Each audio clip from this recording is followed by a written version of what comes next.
to the second Ecology Center seminar presented by Dr. Gregory Retallack. If you attended last evening's seminar, you already know that you're going to learn a lot, so fasten your seatbelts and expect the unexpected. Greg is from Hobart, Tasmania, Australia. His bachelor's degree in both biology and paleontology are from Macquarie University in Sydney, and his PhD in geology is from University of New England in Armidale. He came to the United States, took a job he found out he didn't like, traveled around the US on a lecture circuit, and became a postdoc at Indiana University. From there, he became a faculty member in the Department of Geology at University of Oregon, and has had just an amazing career. Greg is a soil scientist, in my view, but he's also a paleontologist and geologist. He studies PALEOSOLS, so soils that record that environment, that landscape, and all of the climate, the organisms, etc., that existed on that landscape that are now found in the geologic record.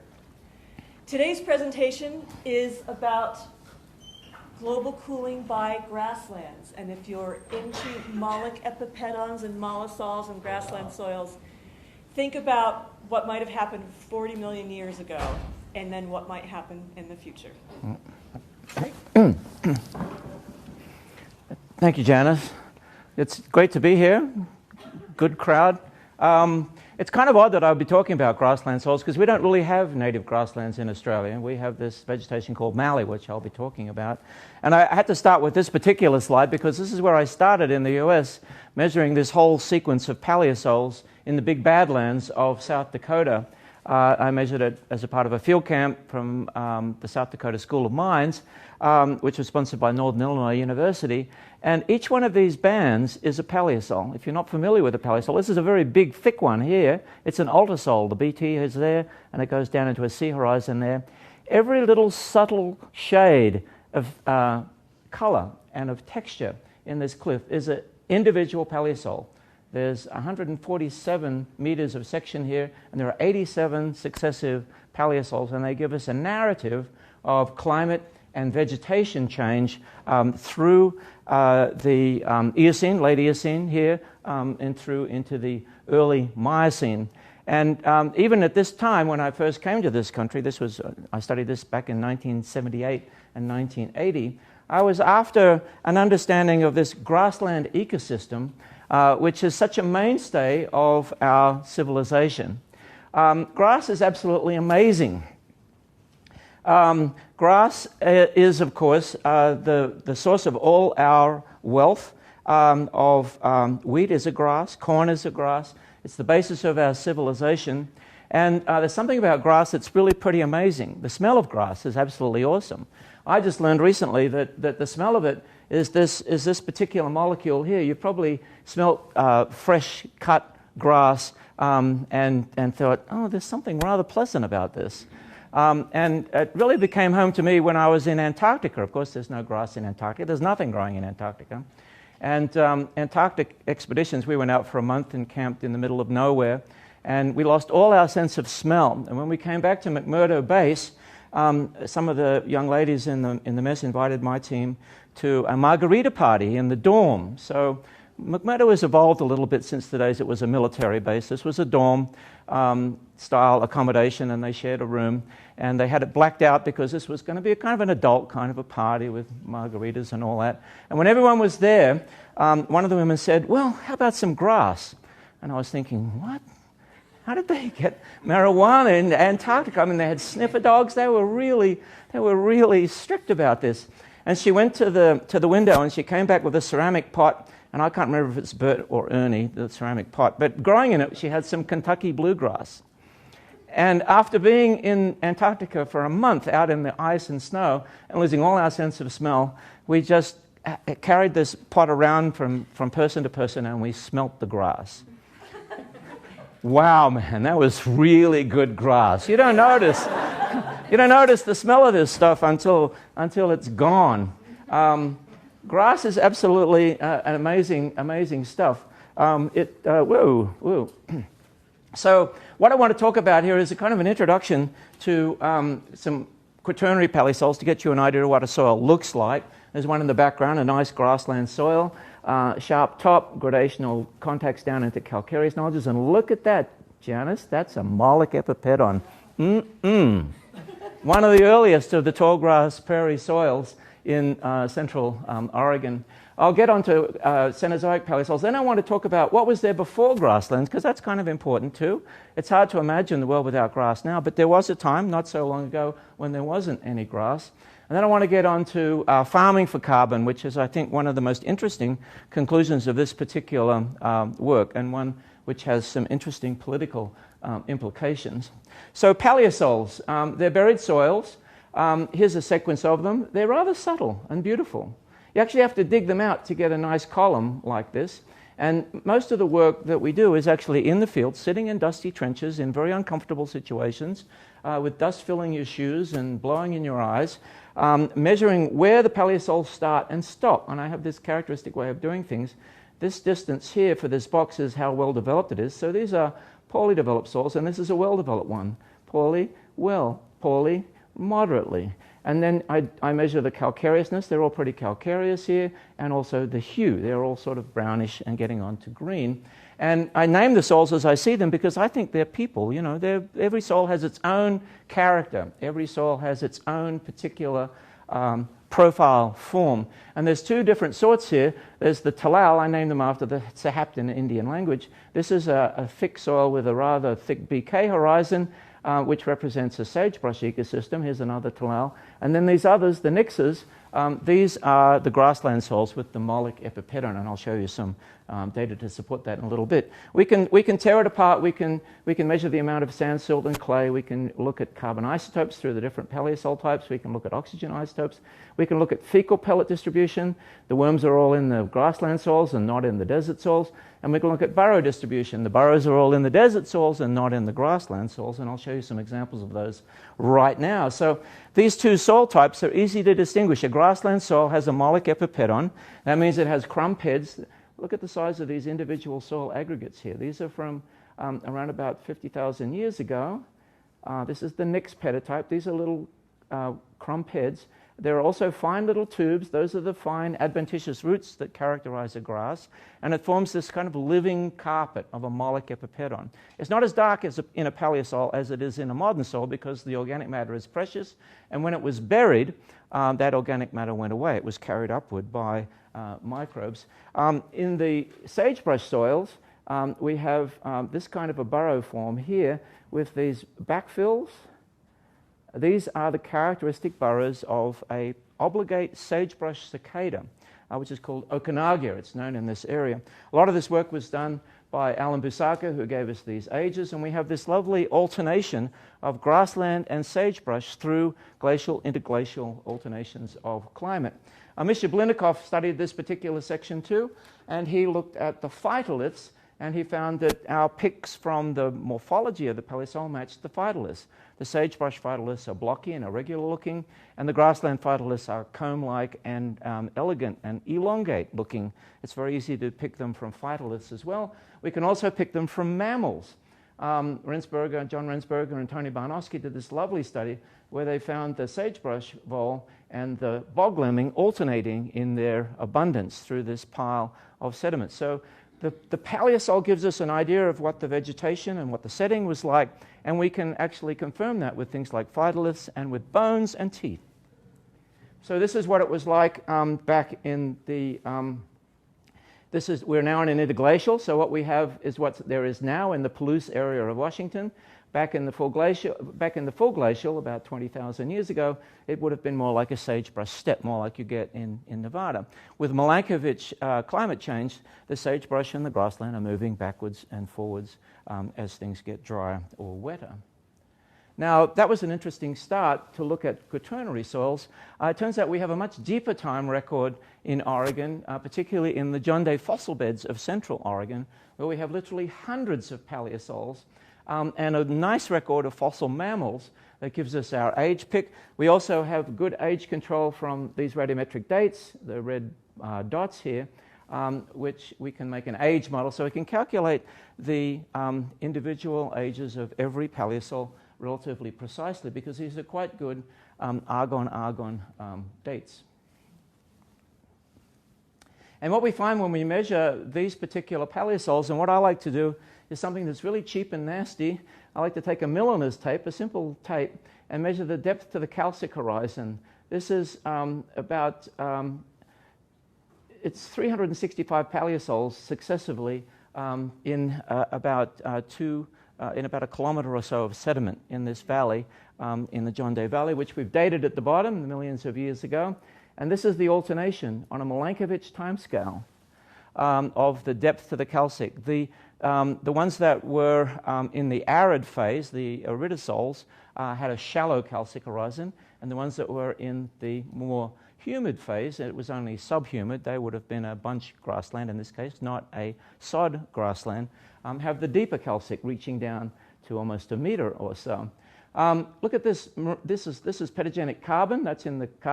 These are analyses of the carbon isotopic composition of the calcareous nodules.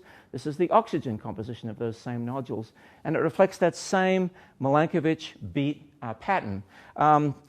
Look at this pathetic marine record that everyone thinks is so great. We have it so much better on land, and look what happened here. The drills didn't match up in the South Atlantic, so they couldn't fill that bit in. But we have a complete record here in Oregon, and furthermore, it's a record of our climate, not marine climate, whatever that is. We have a very detailed record at a Milankovitch scale level in paleosols in many parts of the world, including in Oregon. Here it is here. We can actually infer the mean annual precipitation from this function here, which is based on modern soils. It's a bit of a sloppy relationship. That's why there's a wide error bar. But the Milankovitch beat is very clear. The alternation of sagebrush and grassland communities back in these Oligocene age soils is as clear as it is in the Palouse, which is kind of interesting, I think. It's interesting because in the Oligocene there were no large ice caps. Remember, in the Palouse case, that was Pleistocene through to Holocene, and in that particular case, the Milankovitch climate was exacerbated by the fact that half of the North American continent was under 2 kilometers of ice during the full glacial, and then it was uncovered during the interglacial. Nothing like that happened in the Oligocene. We would have seen those glacial deposits, and we don't. This is telling us, I think, something really interesting. It's not the ice that's doing it.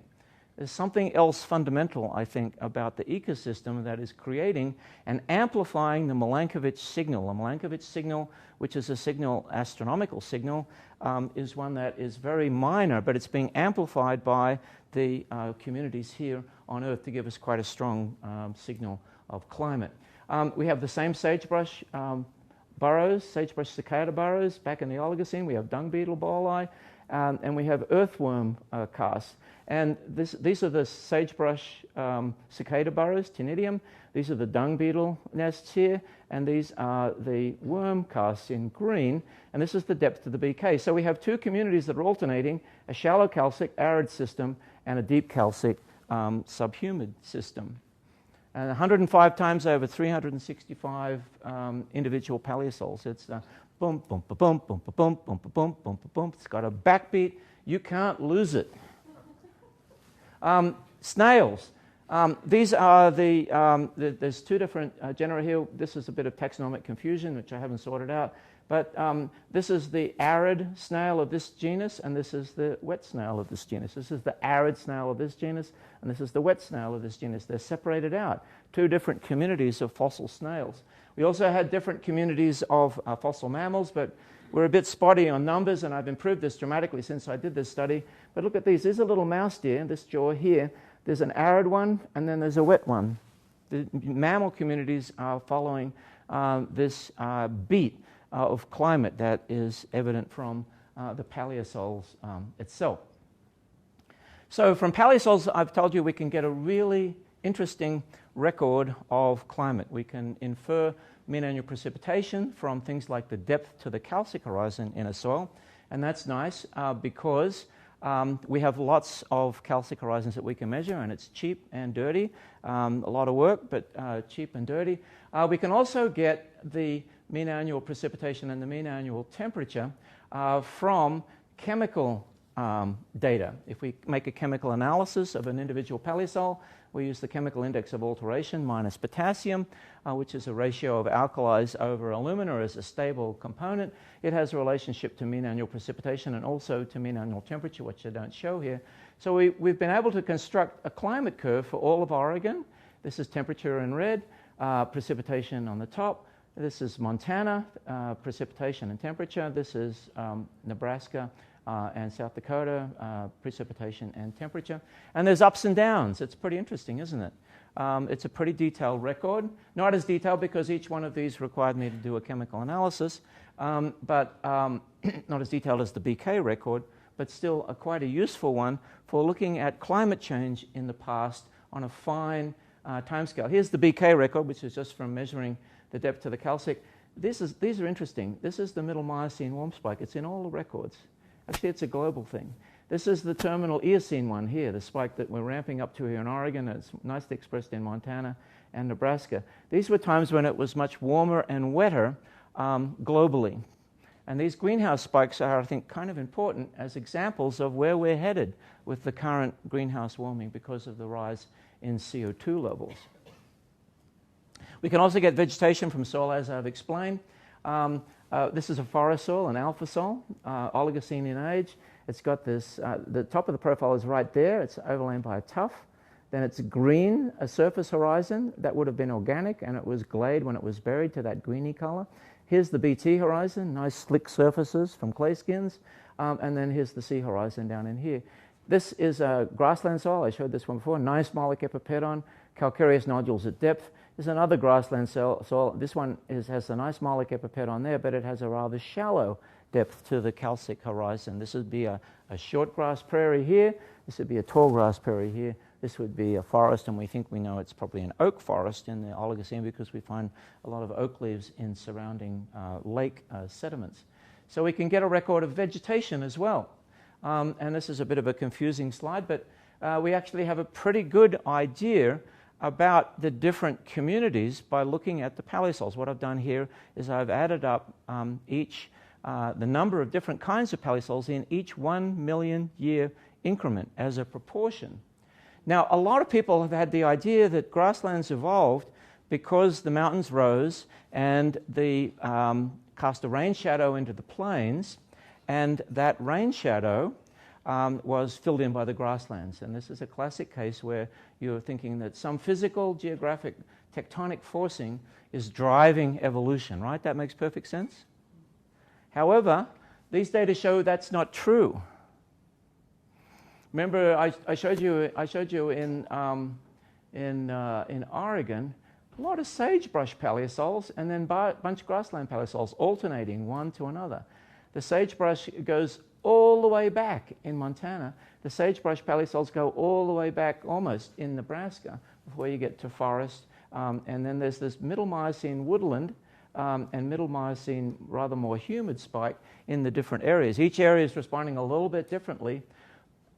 The sagebrush was always there. Those kinds of sagebrush soils with a shallow calcic horizon and no Moloch epipedon, they go way back to the Pennsylvanian. But the grassland soils, first the bunch grassland soils appear, and then they expand with alternations to climate. The sod grassland soils appear at about 19 million years or so, and then they go away with this middle Miocene spike, and then they seem to be taking over. They seem to be expanding. This suggests that the vegetation is not just responding to some tectonic forcing, some new long-term tectonic regime, but it's fluctuating with local climate, and that the vegetation itself is driving its own persistence. And I'll advance the theory for why that would be. So what was there before grassland? The common wisdom that you find in all the textbooks is before the grassland it was always a forest. And it was a rainforest even. And this is a reconstruction of Wyoming in the Paleocene. There's a lot of these odd mammals that are small, arboreal, nocturnal, possum-like creatures, flying squirrels, in a very wet forest. But if you look at the paleosols of Paleocene and Eocene age in Wyoming, that's not what you see at all. If this were true, you'd expect to see this: bermite, kaolinite, and other minerals that you find in tropical forest soils. We don't see that at all. We see smectite and we see calcite. We see arid land minerals, not tropical soil minerals. The fossil plants don't support it either. The fossil plants have small leaves, not big leaves. We see that this impression that people have gotten because they've just looked at the mammals is actually not a correct one. That the paleosols are telling us that it was quite different. How different was it? Well, I think it was different in a way that's familiar to me as an Australian. Before grasslands, I think there was a vegetation type which was comparable to a vegetation which in Australia is called mallee. Here's Australia, forests around Sydney, and as you go further and further west, the trees get smaller and smaller and spaced out and whippy, and then you're eventually up in the desert out here at Broken Hill, where you have a kind of a shrubland, which is a kind of an Australian endemic equivalent of what we would call sagebrush in North America. There was no grassland in this intermediate area as there is in North America. And all these soils are iridosols of one sort or another. So this is Australia. We have this forest near Narrandera, which is sort of partway out on the transect. These are the different forests getting smaller and smaller trees, the mallee, and then finally the desert scrub. These soil pits are a bit grody, but they're all calcareous and non-mollic, non-organic. They're all red calcareous iridosols. As you go in this direction, the BK horizon becomes shallower and shallower and shallower until it's only 23 centimeters out through here. That's what it was like before grasslands interpolated themselves in the middle of this kind of a range and replaced vegetation types that were comparable with mallee, although they had different species. The soils that we find in Wyoming in the Eocene and Pliocene are like this. It indicates that they were some sort of dryland forest. The mallee is way different from grassland. It's different in all sorts of ways, and I won't go through all of it, but there's a lot of differences for animals, for example. The grassland has dense grasses and a sod and has a very moist soil, which is very highly productive. The mallee soil, on the other hand, has these whippy trees that are 2 to 4 meters or so tall and has virtually no ground cover at all, just bark laying on bare soil. It's completely different kind of situation. This graph shows several different things. Maybe it's a bit too confusing. The depth of the BK and also plant height. The Australian mallee vegetation is in red here, and then the Australian depth to BK is in red here too. They follow each other. You can actually get the height of the trees from the depth to the carbonate horizon. They're on separate scales, but they track each other quite nicely. This is the depth to the BK horizon in blue in the background in the dots in an African situation. But look what happens with the height of the trees. This is the grassland, and then you get out in Africa, and finally you get to a forest where the height of the trees is quite a bit taller. What's happened is, with the advent of grasslands, it's filled in this space with low-lying vegetation that in Australia is a space where you have still trees, small trees, but still trees. And that has consequences for the fauna. So in the mallee, you have paws, you have cursorial bipeds, kangaroos, non-cursorial quadrupeds, meaning they're not running around, they're not adapted to really running. You have a lot of marsupials, you have molars that aren't particularly high crowned, and you have these really peculiar molars that I think are adapted for eating fungus, eating truffles. And in the grassland, we have hardly any of that. We have hooves, we have rare bipeds, we have cursorial quadrupeds, we have placental reproduction, we have a very strong differentiation of teeth into high-crowned molars and conical premolars. The consequences for evolution are quite striking. Instead of this weird sort of stuff, in the northern hemisphere we have the familiar assemblages of zebra, of wildebeest in Africa, and of bison and other plains animals. Here are the mammals of the mallee, and they look exactly like the mammals that we get in the Eocene of North America, in Wyoming. It's often been thought, oh, they were just small because they hadn't grown big yet. They hadn't evolved to be big. No, they were small because they were adapted to this peculiar mallee-like early woodland which preceded the evolution of grassland. And because they have big eyes and were nocturnal, and because some of them are gliders and many of them had adaptations for climbing, that's why people have thought it was a rainforest. But it wasn't a rainforest. These guys are living in a vegetation of trees that are only 2 meters tall, that have whippy little stems. They're not living in a rainforest with a high canopy and multiple tiers of large trunks with fluted bases like you would find in a rainforest environment. This kind of assemblage of organisms, of course, goes way back. An interesting thing about the extinct fauna of the Mallee in Australia, we still have emus, of course, is that there were large bipedal creatures, these giant ducks. This should be the mascot of the University of Oregon, this giant duck, which is found in Alcuda, Northern Territory. Here's another one, Guineaornis, and then these giant goannas. These were a part of the fauna.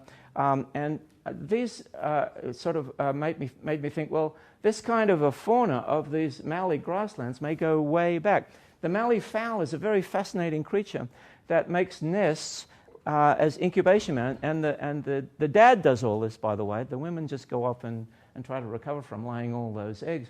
But this is a nest which is incubated by the fermentation of humic material that is created by the male Mallee fowl. Now, why I mention this is, in these ways, the Australian ecosystem, which is still there in the Mallee, is very similar to the sort of ecosystem that we find in the Mesozoic of North America. In the Mesozoic, the mammals were all small. They were nocturnal. They had big eyes. That's how we tell they're nocturnal. They were good. They were gliders. We even found platypus-like creatures. And the soils in the Mesozoic, these are some Jurassic soils from the Morrison Formation of Colorado. They have this shallow calcic horizon. They're the nodules at the BK horizon right there. There's the A horizon overlain by a channel, and it's been glayed by the action of organic matter. And here's another one here, which has this A horizon in here, and then there are the nodules form a calcic horizon. They're well exposed right outside Dinosaur National Monument, which is open again. And this is my reconstruction of what the Morrison Formation soils would have looked like. And then, of course, the dinosaurs included these gigantic sauropods. And it's often been a puzzle. How could they have fed? Well, I don't think they fed like this. I don't think they lifted their necks either. My friend Kent Stevens has shown that they couldn't lift their necks like a giraffe or a swan neck to eat the leaves of the higher trees. It also would have been kind of painful for them to continually graze at the bottom level. They were browsing on the Mallee. The Mallee-like vegetation was just exactly that height of the neck. They were feeding like a vacuum cleaner over these low woodland environments in the Mesozoic. And of course, we have lots of bipedal dinosaurs, like the giant duck from Alcuda, Northern Territory. And we have, of course, we have other, did I skip one? No, I'm good. We're finding a lot of lovely Mesozoic mammals now in China, particularly in the Cretaceous, and they include flying squirrels. A lot of these arboreal small mammals, which are functionally very similar to the fauna of the Mallee in Australia, and include a few placentals, but also a lot of early mammals, which would have been marsupials or pre-marsupials even in their reproductive system. And then finally, there's the good mother. A lot of dinosaurs nested like the Mallee fowl. The Mallee fowl still does this, but we know from nest studies by Jack Horner and others that quite a few dinosaurs, particularly these duckbills, had these fermentation nests. So it's an ecosystem that is very ancient. It goes into the early tertiary, and it explains the peculiar ecomorphs that we get in Eocene mammal faunas of North America, and it explains, I think, a lot about dinosaur faunas as well. So that's what was there before the grassland. What happened to make the grassland if it wasn't just the mountains getting higher and then all of these arid patches appearing in their rain shadows? Well, I'd like to point out there's something interesting about this pattern. This is just the Oregon record. Look at this. There are these transient rises. Those are interesting. They're rapid, but they seem to go down again, and they seem to be rather sharp. We actually know what they're about, and that's not so much a puzzle. What's really a puzzle is these long-term ramps. Why is it seeking down in this direction for a long period of time? It's oscillating with Milankovitch variation, but it's seeking this lower level. this also, this long ramp here, why is that? Once again, here's some records from Oregon. This is the temperature record from Oregon. We have this ramp, middle Miocene high point, and then this ramp. Here's the precipitation, late Eocene spikes, a ramp, middle Miocene spikes, and then down to the modern. We know that these are correlated with the carbon dioxide level of the atmosphere, because one of my other little tricks is to get carbon dioxide levels of the atmosphere from the stomatal index of ginkgo. Leaves, if they have a lot of CO2, will put out less stomata, because if they put out less stomata, they're less likely to lose water.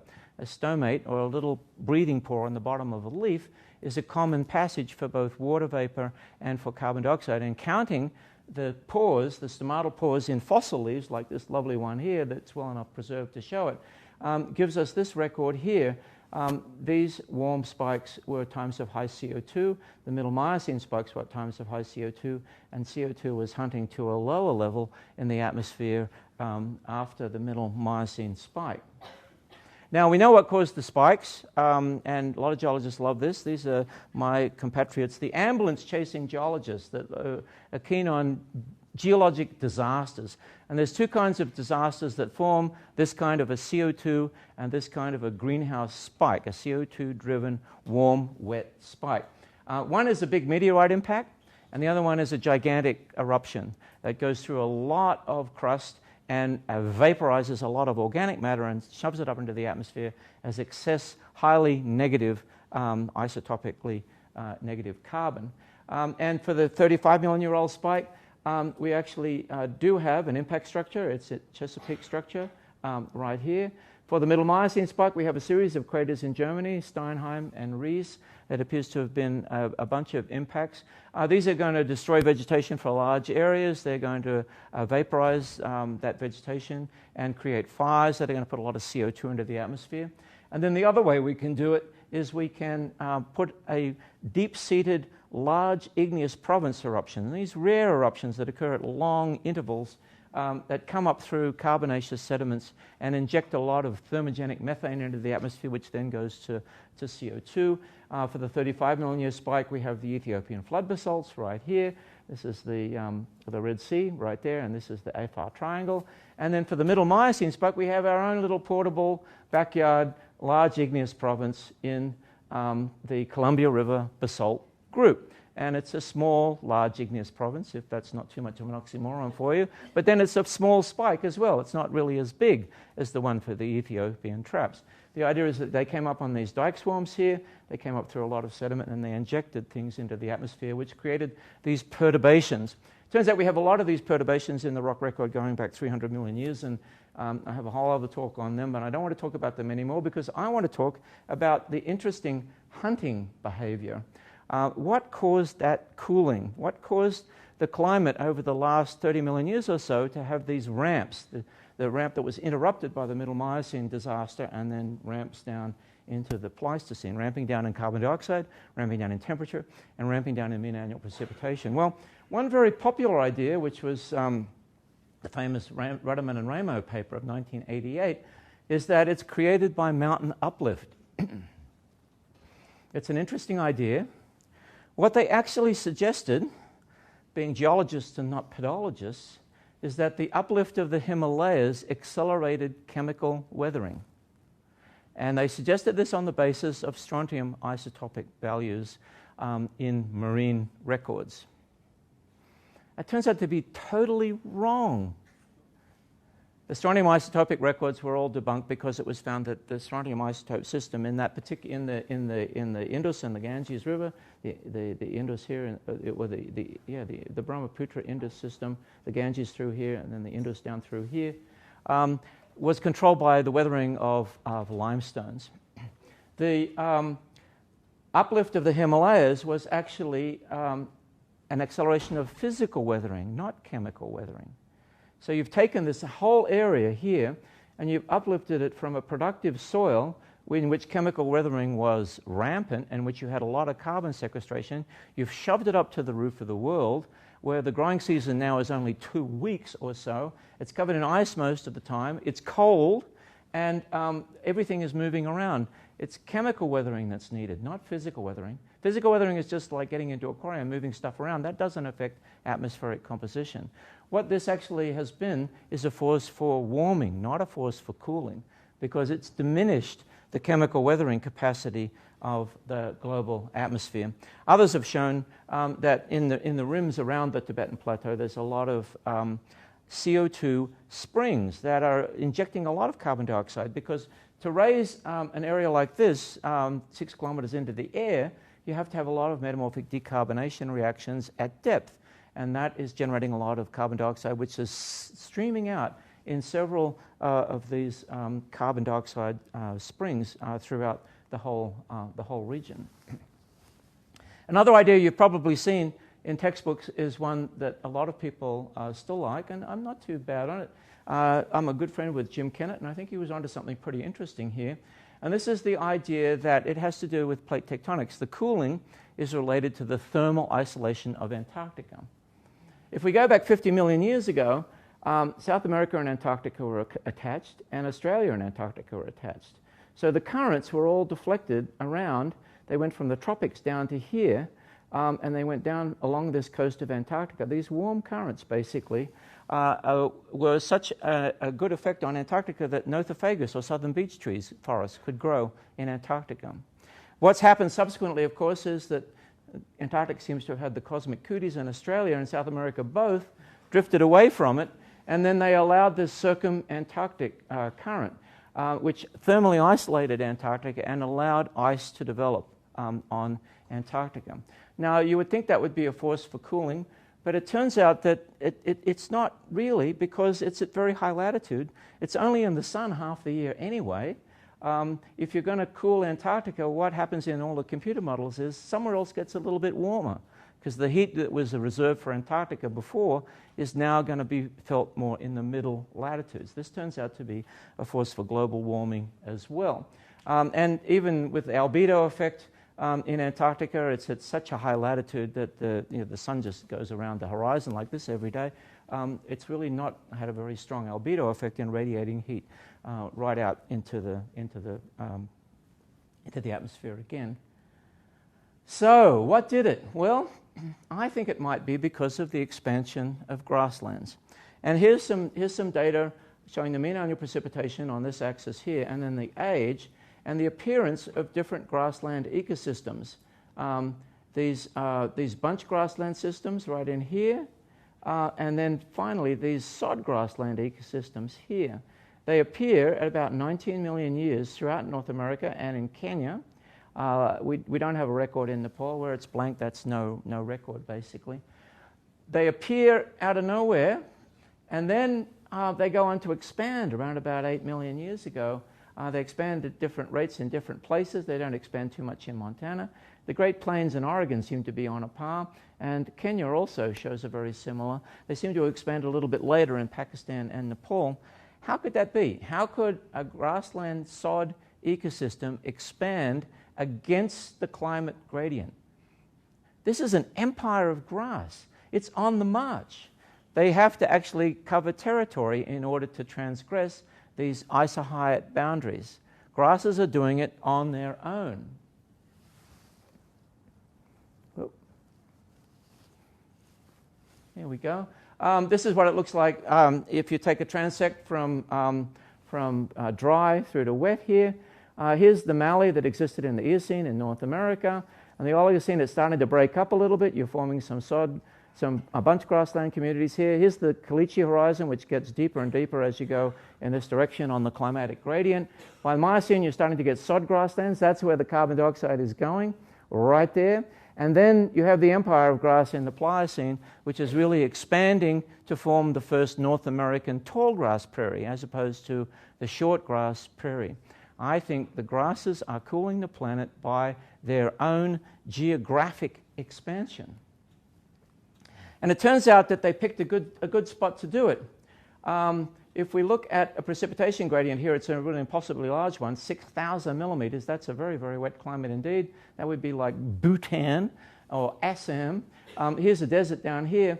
This is the median precipitation on a continent right here. What grasses did is they captured this. They captured this peak of, this is where grasslands are now. They captured the soils that aren't too dry and the soils that aren't too wet and leached of nutrients. They captured the planetary nutrition. They captured all the best soils. And it's no accident, of course, that grasslands not only captured that, but we did too, because we saw wherever there were grasses, things were good. You could farm, you could grow good things. How did they do it? Well, they did it by coevolution. So coevolution is kind of an interesting concept in a way. You've probably all been taught that organisms adapt to their environment, right? And if that were true, if organisms adapted to their environment, what you would expect is that the environment wouldn't change. The organisms would, right? Makes perfect sense. However, even Darwin realized that there was this thing such as coevolution. To a grass, the most important thing is whether it's going to get trampled or eaten. To a horse, the most important thing is where can I get that grass? They're evolving together, and they're evolving a set of coordinated adaptations, co-adaptations, that enable them to increase their geographic range. So early on, we have these soils, which are basically a form of iridosol, and we get these inceptisol-like things with rather deep calcic horizons. Then we find the first mollic epipedons, and then in the Pliocene, they deepen with the geographic expansion. The teeth of the mammals at first are not really good for eating grass or coarse material, because grass has a lot of these phytoliths in it. They're low crown, and they get increasingly high crowned as it goes on until you get horses that can cope with this kind of abrasive fodder. The limbs, it's all doggy style back here, and then they get that elegant leggy look, which is so much in demand these days, till you finally get this racehorse-like limb, which is adapted for running over the open plains. And the grasses haven't taken this lying down, they've gone underground. The grasses have decided, no, it's no good up here. We have to invest in the soil. We have to put out a lot of fine adventitious roots. We have to put our rhizome under the soil. We have to start sheathing our internodes so that if we're grazed, we don't lose the potential to send out more leaves. We have this wonderful telescoped internode. If you pull these leaves apart in a grass, you look down, the terminal meristem is down there somewhere in the bottom. It's not up near the top, as it is in most other plants. Leaves of grass have been adapted to grazing. It's kind of, I like to think of them as codependents. You know, they're taking the abuse and then they're dealing with it. And they're putting on silica to boot, because only the most dedicated grazers can handle that kind of abrasive fodder. It's a coevolutionary relationship, which in my opinion changed the planet because it created this. Actually, there's several reasons why I think it changed the planet, and I'll get to that. But first I want to float a really weird idea. I think the whole thing is the dream of a dog. These are some dog brains that you find inside skulls of fossil dogs. And it's very interesting, when grasslands appear, the sod grasslands appear, I think they're the dream of a dog. When the sod grasslands appear, we get this sort of fold in the brain right here, which is not present in these older dog skulls. It's called the PRE gyrus. And that PRE gyrus is a unique set of brain folds which is found only in pack hunting dogs. And we think that these pack hunting dogs at 19 million years ago, Borophagine dogs, would have changed everything. When you start to get pack hunting dogs, then the ungulates have to watch out. The oreodons and the camels, they have to bunch up for protection against these more efficient predators. And when they bunch up for protection, what do? They eat everything in sight. So we're talking now about 19 million years ago, this reconstruction here from Agate Springs, Nebraska. You get these bear dogs in dens in the Paleosols there. You get this lovely mollic epipedon. We have these elegant legged creatures with the high crowned teeth. We get these highly silicious grass fossils, and we get dung cakes because they're eating everything in sight, which has a kind of a laxative effect and has a fertilizing effect. This bunching up of the herds, the pack hunting induces running escape, this cursorial structure, there's prey herding, hypsodont grazing, silicious grasses, dung cakes. You tend to get a weedless sod, and eventually you get a mollic soil. The mollisols, I think, are an invention of this cycle of activity, which is a sort of a natural invention of what Alan Savory calls cell grazing. Some of you might be familiar with that, and I'll develop that theme a little bit later. I think this whole mollusol was invented by this cycle of plant-animal interaction.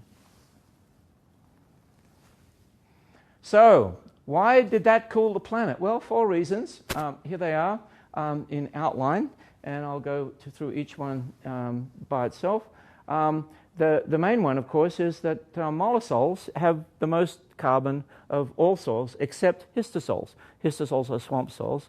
They cover about 2% of the world's land area. Grassland soils cover about 25%. And here's some data that shows the difference between a grassland continent, namely Africa, the amount of soil carbon in the soil on this climatic gradient from 0 to 4,000 millimeters here. This is the grassland. Look at that. That's a carbon sink. Here's Australia. It's just petering along here. The reason why this is so high is because that's a farm. That's a whole set of farms, actually.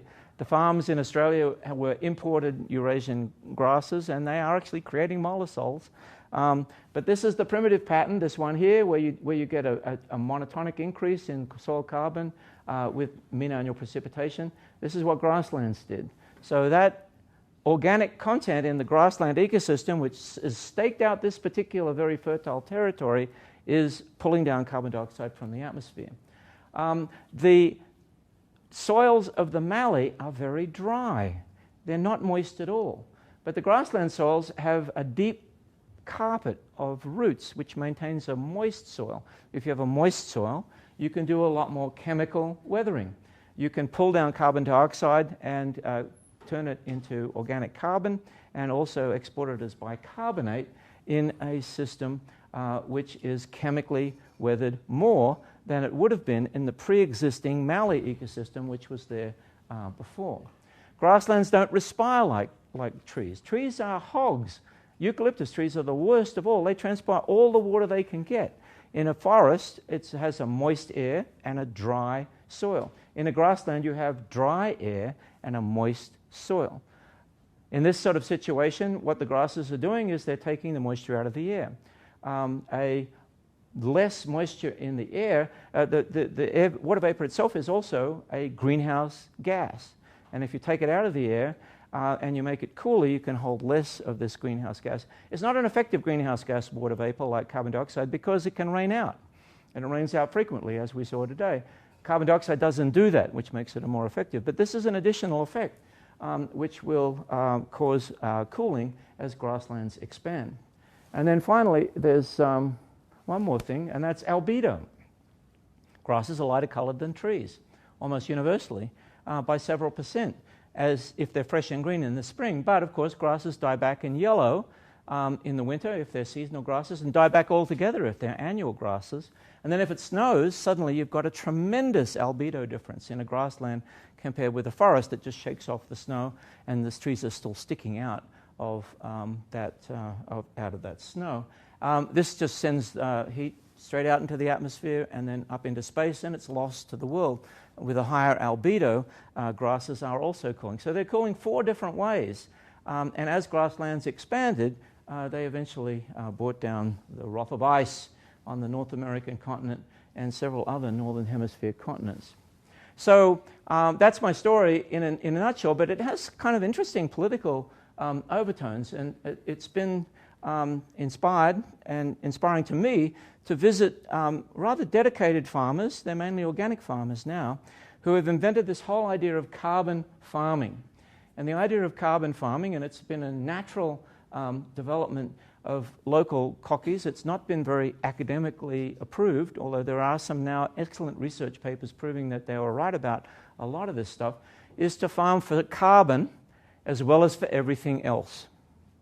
And they feel, and it was almost happened in Australia. Julia Gillard had a carbon tax, and the idea ultimately was to pay the farmers. If they could prove that they had built carbon in their soil by these various carbon conserving practices, they should get that premium as well as their ordinary crop revenue.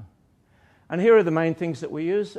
This is all courtesy of Alan Savory's rather wonderful book.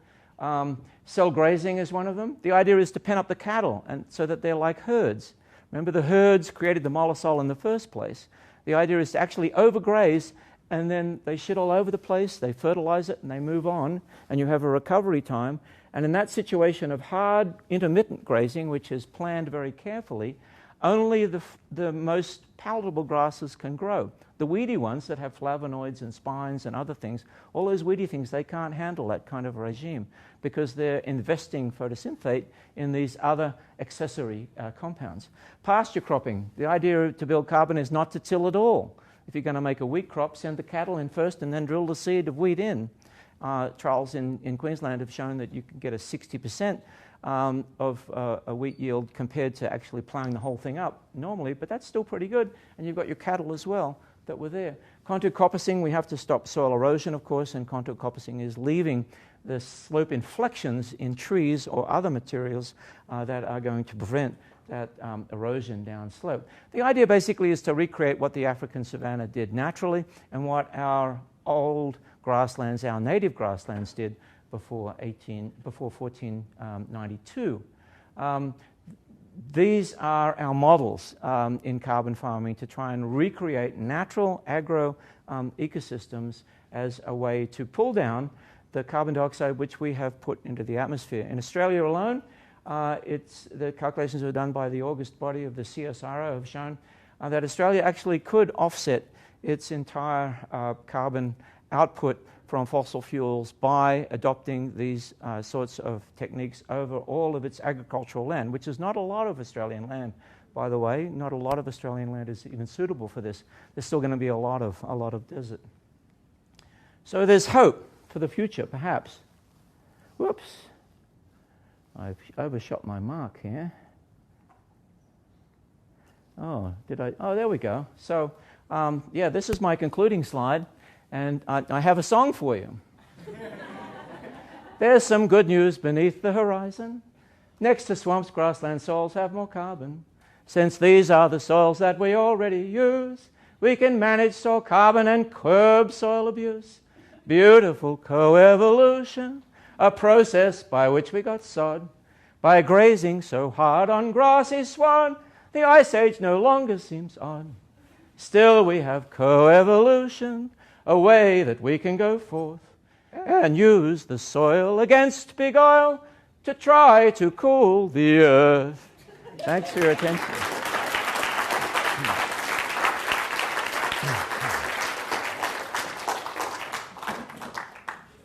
Okay, questions for Greg? The song usually stops questions pretty well.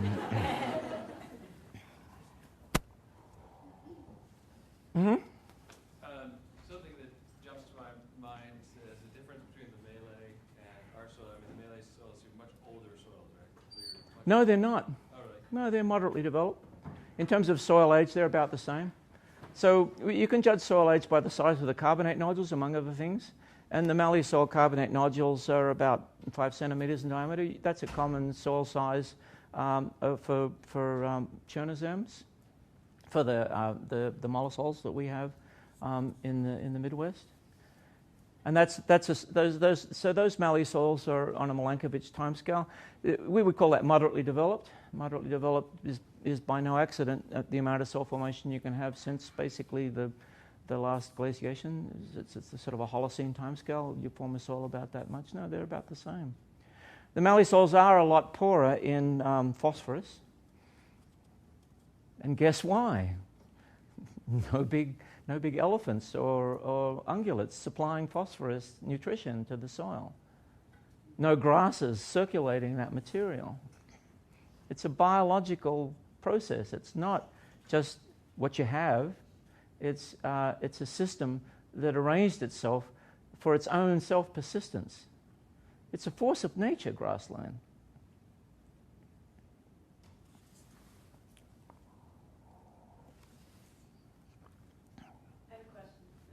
Well, very good. So I think it's really interesting that you have these multiple lines of evidence of the coevolution of the grasslands with the animals Mm-hmm. and the vegetation. Right. And it's the soil development, it's also the phytoliths, because you can identify the phytoliths that are there. Yeah, I've actually argued, and maybe maybe with some of you in this audience, about coevolution of plant systems and soil systems. Mm-hmm. If we look at mountain mahogany up at the crest of the Bear River Range or near the crest, we see that the soils and the vegetation seem to have developed together in the same place. Mm-hmm. So the mountain mahogany are in the deeper soils, and there's this feedback. There's this biocycling. Mountain mahogany are nitrogen fixers. It becomes a richer spot, and that's where the tree vegetation is perpetuated. The soils are deeper, and so on. Yet adjacent areas where there are shrubs or grasslands, shrubs moderately deep, the grasses anyway in those systems. So it's really interesting. In the modern day, I think we're seeing this as well. Mm-hmm. Yeah, ecosystems have their own sort of self-persistent mechanisms for surviving. And there are limits, of course. You're not going to get grasslands in extreme deserts, and you're not going to get them in tropical rainforest either, because the trees outgrow them. But within their own bailiwick, they are actually a pretty significant biogeographic force. And I think as geologists particularly, we tend to lurch onto explanations that involve tectonics or climate that's related to geography or tectonics, and we ignore the abundant evidence that biology is really important. And that biology that we have in these grassland ecosystems has a long evolutionary legacy. In terms of coevolution, that's not original with me. Kowalewski was writing about this in 1873. He corresponded with Darwin about it. So the idea that horses evolved with grasses and in tandem, the grass story wasn't that well known then, but the horse and the other mammal story was. That's a very old concept. But geologists have, I think, ignored it at their peril. Yeah, go ahead. I just want to know when Australia will be covered by a mollusk epiphyta. How long do we have to wait? No, it won't. It will never happen, and there are several reasons. My brother is a cocky in Australia. He has a farm in the permanent rainfall belt, and it's that permanent rainfall belt that's really the only suitable long-term place where mollesols will ever be established in Australia. Outside of that permanent rainfall belt, which is not very wide, it's maybe about 200 kilometres wide from Sydney through to Adelaide. Outside of that, the rainfall's too unreliable, and we have to develop other agro-ecosystems. But it's interesting, inside that belt, in a rather temperate climate, introduced Eurasian livestock, cattle, sheep, goats, and introduced Eurasian grasses are doing very well indeed.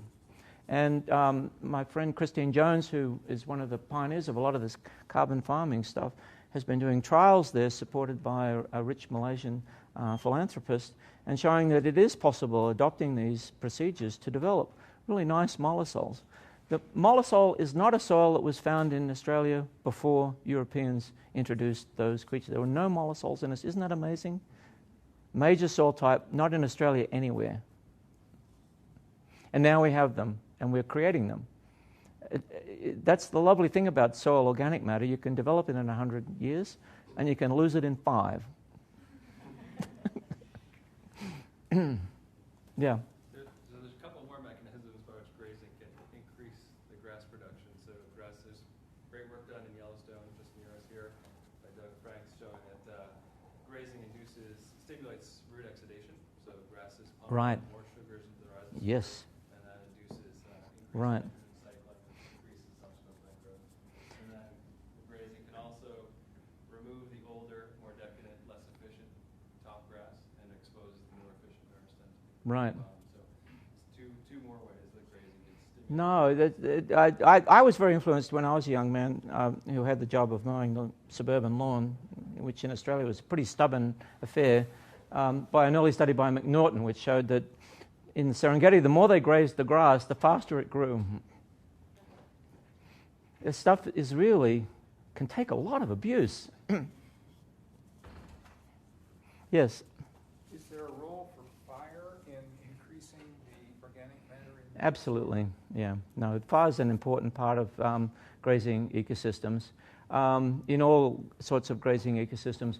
For this kind of mollusk system, which is a temperate mollusk system, not so important. But in tropical savanna environments, like the north end of Australia, fire is super important. The Aboriginals have done fire stick farming for years and years and years. And they look out at a fire-suppressed landscape of intergrown shrubby plants and say, it's too untidy, and they take a fire to it. The Northern Territory burns every year, pretty much, with light fires that maintain this rather savanna-like parkland environment. And you don't get these disasters like we had in North America this past summer, when I drove all the way up to Alaska and back and found I was dodging the fires in British Columbia. And then when I came back into Montana, that was all ablaze, and it was a brown haze from Bozeman all the way through to Eugene. We had brown haze in Eugene as well. We need to be a bit smarter about using fire. We need to use it not at the end of summer when it gets out of control, but at times of year when we can actually manage it.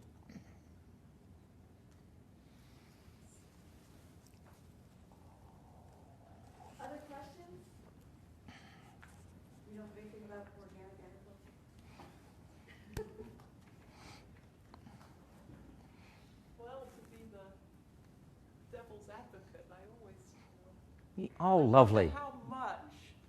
Because I'm a big fan of this similar kind of, idea of carbon farming, and you spoke a few years ago called geotherapy. Yes, of course. You heard of that? I have. I was at the meeting with the guy who wrote it. I was wondering about that. Yeah. But then, how much carbon can we realistically sequester? Is it going to be enough? We have to grow food as well.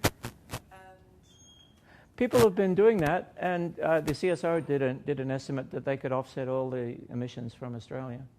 And if we use other techniques, what's nice about it and why that particular meeting and that whole geotherapy book came about is that this offers us some actual hope. There's no other way to take carbon out of the atmosphere with any kind of efficiency, I think. This is something we can actually do. The farmers like it, not only because it builds carbon in the soil, but field trials by Richard Teague in New Mexico have shown that it also builds soil moisture. They don't have to irrigate as much either. The veggies taste better. Everything's good. At the moment, that particular meeting, it's called Soil for Climate, Soil number 4 Climate. Our folks were in Paris. The Paris Accord adopted a lot of this carbon farming material. We're a movement. These are my peeps. So you And don't think they're exaggerating their claim? Because I want to believe it. But they are. They're not No, I don't think they're exaggerating their claim. But the bottom line is, I also gave a talk last week to an organization called 350.org. 350. I'm sorry, that cow left the barn in the year 2000. We're never going to get back there. I have another talk where I look at CO2 levels. If we could hold it at 600, that'd be awesome. Probably we're going to be at 800 by 2100, and that'll be okay. I'll appreciate growing avocados and coconuts in my backyard in Eugene. But if we start to get above 1,000, then a lot of problems start to appear. The ocean starts to die. A lot of creatures are disappearing. The alien invasions just ramp up. I'm not talking about outer space aliens. I'm talking about tropical plants all moving north. And then all those red state refugees, I don't think we could handle them.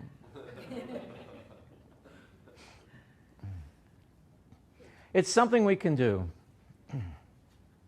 That's how I see it. Yeah. Well, I think we ought to close it with that. Thank you very much.